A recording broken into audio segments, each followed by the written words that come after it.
ବନାଞ୍ଚଳ ତରଫରୁ ବିଶ୍ୱ ବନ ଦିବସ ପାଳିତ। ସିନାପାଲି ନୂଆପଡ଼ା ଜିଲ୍ଲା ସିନାପାଲି ବନାଞ୍ଚଳ ବିଭାଗ ପକ୍ଷରୁ ବିଶ୍ୱ ବନ ଦିବସ ପାଳିତ ହୋଇଯାଇଛି। ଏହି ଅବସରରେ ଏକ ସାଇକେଲ ର୍ୟାଲି ଅନୁଷ୍ଠିତ ହୋଇଥିଲା। ପ୍ରାୟ 7 କିଲୋମିଟର ପର୍ଯ୍ୟନ୍ତ ବିଭିନ୍ନ ଯୁବକ ସଂଘ, ବନ ସୁରକ୍ଷା ସମିତି ସମେତ ବିଭାଗୀୟ ଅଧିକାରୀମାନେ ଏଥିରେ ସାମିଲ ହୋଇଥିଲେ।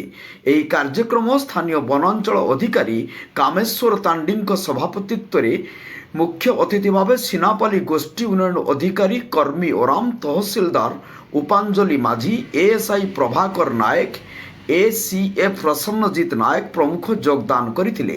मंचरे मंचासीन अतिथिवृंद जंगल और परिवेश सुरक्षा प्रत्येक नागरिक नैतिक कर्तव्य बोली मत व्यक्त करथिले। एत व्यतीत नागरिक सहभागिता और सहायता जंगल, वन्यप्राणी और जंगल खाद्यर सुरक्षा संभव बोली से मत प्रकाश करथिले। एही कार्यक्रम रे विभागीय कर्मचारी पूर्णचंद्र नायक, मनोरंजन बाग, कंदर्प सुनानी, रंजन कुमार साहू, चूड़ानाथ साहू, मेघनाथ माझी प्रमुख सहयोग करथिले। नुआपड़ा जिल्लारू परमेश्वर मेहरଙ୍କ रिपोर्ट, जनता एक्सप्रेस।